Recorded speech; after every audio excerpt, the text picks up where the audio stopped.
If you, like me, are familiar with the Skyrim modding community, no, not that one. You'll be also very familiar with the Forgotten City mod, a critically acclaimed mod that introduced a unique and standalone questline within the world of Skyrim. And now, fast forward quite a few years later, and modern Storyteller has done it again with a standalone game of their own in a reimagining of the original mod with a core team of only 3 people.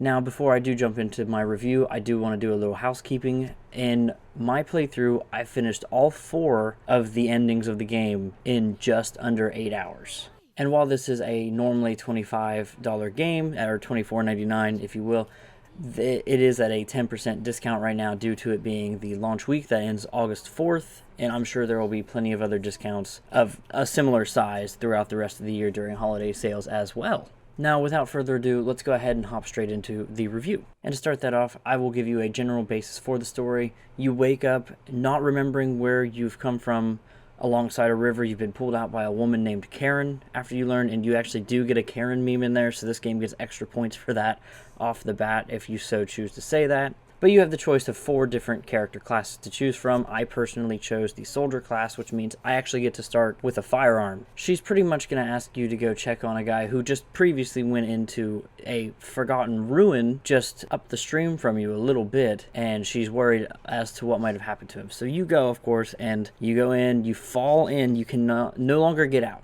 That's not, only option is forward. And you find, of course, a portal to ancient times. Of course, why, what else do you expect? Of course, going through will introduce you to the main setting of the game, which is the Forgotten City.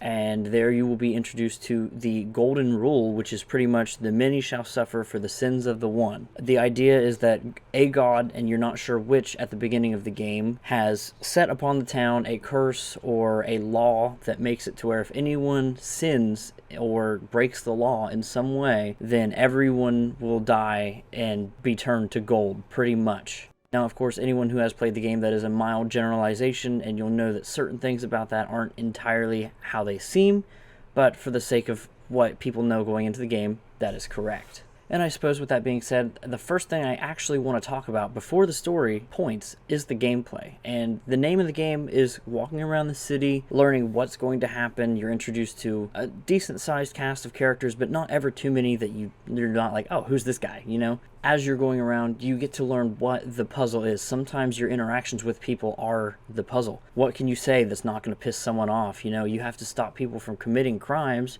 and that's kind of, foggy at first. What's a sin in the eyes of this god? Fret not, though. If anyone ever does commit a sin, you are able to loop time back to when you first arrived. No one will remember you, but you can obviously remember some information. And sometimes looping is what you have to do to beat a puzzle. For instance, having a conversation with someone so they reveal some vital piece of information, and then looping back and then saying, hey, I already know this about you. It throws them way off, and they are more apt to trust you, or at least go along with your plans to some degree. As I said, I am talking about gameplay mechanics here, so I'm going to go ahead and give you a couple pros and a few cons that I did actually have. The biggest pro, in my opinion, was actually the quality of life improvements that are in the game. For instance, there is a character who acts as a tutorial in the beginning, and he kind of shows you around the town a little bit. His name is Galerius. But as you begin looping through time, you don't have to go through that tutorial every time. You can actually just say, hey, go do this, save these people's lives, so I don't have to every time loop. That way you can save as many people's lives as possible. But the one issue that does arrive is that while holding the game to such a high quality in this standard, when something doesn't quite hit the mark, it's very apparent. For instance, there's one part where you have to give a piece of evidence to a man's wife of something, and I swear I've picked this up in the beginning of my playthrough. I almost guarantee it. This could have been a bug, I suppose. But if it's a bug, I guess it needs to be known. I picked up the piece of information to give to the wife to blackmail him, but once I had looped through time, it didn't matter. I had to do it in that time loop, but every other item throughout the game, it's like once you get it, and it preserves through the time loops. So, you're kind of outside of the rule, if that makes sense. So it really threw me off, and I actually didn't know what to do because of it, because I was like, you know what? I did this last time. I think I can just go and talk to her now. But then she just told me to get out and run away. I wasn't sure what to do, and that actually probably added a good extra half an hour onto my playthrough before I realized what I had to do.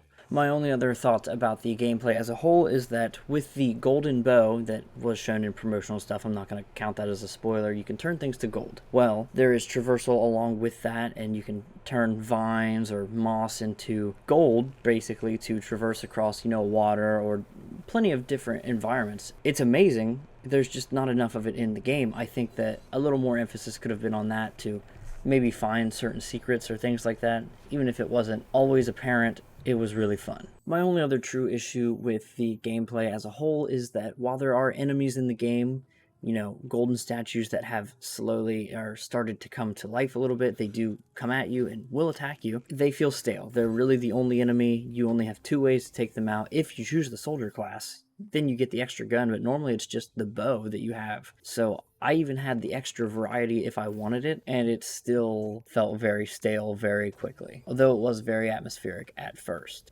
So to summarize my thoughts on the gameplay as a whole, of talking to people and, manipulating time and things like that, overall, the quality of life makes it fairly seamless with a few minor inconsistencies here and there. As for the actual gameplay from loop to loop, the traversal and things like that, I think it was done well, but I think there honestly could have been more to kind of flavor up the gameplay after the first couple hours. Next section that I would like to talk about is, of course, the story. I skipped it in favor of the gameplay because I thought that was a big aspect of this game, but the story is the big driver for you to want to complete anything at all anyway. So without going into too much of detail of what the story actually is outside of solving the golden rule and potentially helping or hindering certain characters to achieve that goal in the end, I've got to say that all of these different character interactions are well crafted and memorable and just delivered well for voice actors' sake, I suppose. All 3 of these aspects come together to make the twists and turns of this game all the more appealing. Of course, the Forgotten City introduces a lot of very interesting themes throughout its gameplay and narrative, especially hitting on the idea of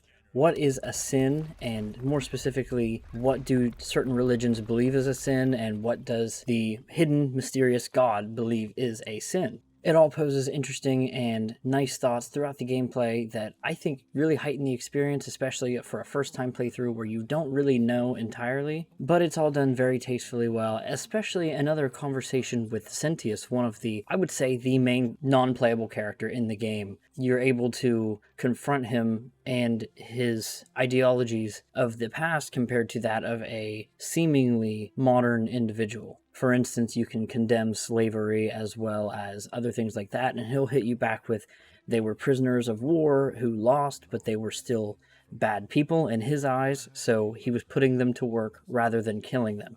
Things like that. Different thought processes that I'm not saying the game's going to convince you that slavery is right, but you see the difference of ways, and it's all very eye-opening and entertaining, something you don't always really hear about in history class. One comparison that I can make to the Skyrim mod is that this game is no longer grounded within the reality of the Elder Scrolls, so therefore the Greek and Roman and Sumerian and Egyptian cultures can kind of creep their way through here, and it adds an extra layer of depth to the story that I didn't even know it needed, and it works really well, actually, especially when they kind of clash. And with that being said, all of the characters do kind of land under one of these different religions or ideologies of sorts, and with that being said, with that diversity in characters, all of these characters have their own secrets. There's secret Christians who are afraid to be ostracized. There are people who are homophobic, or at least acting homophobic, and you basically have to find some dirt on them to kind of make them stop. All kinds of crazy secrets throughout the course of this game. And of course, as previously stated in the review, I did say that all the characters kind of feel like their own puzzles. What do I need to do to make them tick? And that's very true, but with that being said, every puzzle in this game feels like its own victory and makes you feel very smart in and of itself. As you start to piece together what the day needs to do to become like the perfect day to complete the goal, it's just so much fun. And with that perfect day in mind, there are 4 endings to the game. Some you can get very quick, some you're going to take the most time with. And the longest ending to get, the one you have to work the most for, and honestly the one you need to do most of the puzzles in the game to achieve, is so satisfying. I don't know what it is. The other 3 endings are okay, and they're a nice build up and intensity to the final one, but the 4th and final one you need to do. It's the true canon ending according to the achievement that you get for it, so it's definitely worth seeing in that sense. I don't know how to explain it without being spoilery, but everything about it just makes the journey overall feel very nice and kind of like a little bit of a Disney movie in a nice way. If that's the kind of feeling you want to walk away with, it's really nice. The final bit of story that I did want to kind of talk about, and this might have just been my opinion personally, but the pacing is really good when you're hammering out different things, of course, because this is kind of like a sandbox in a way. Of course, you have to do certain things in certain orders, or else you'll need to do a time loop, but when one thing isn't clicking with you for whatever reason, whether it be your fault or the game's, I'm not really entirely sure, it really does feel like it's at a standstill sometimes. Next up, I guess we can talk about the visual and sound presentations. To get sound out of the way quickly, I think the voice acting is all done extremely high quality, and the actual sound effects all sound very good, and the soundtrack is phenomenal what is there, although it did seem like a couple pieces did get reused quite a few times. Like, not every combat encounter, like, there's one guy trying to commit suicide and it made the same sound effect as a guy pointing a bow at me. So, I'm not really sure. But the graphics are an entirely different story. I gotta say, to preface this, I was really worried that this game would feel a lot like an asset flip throughout, but I was completely blown away, actually. The fires and the particle effects around time travel and things like that all felt extremely well done.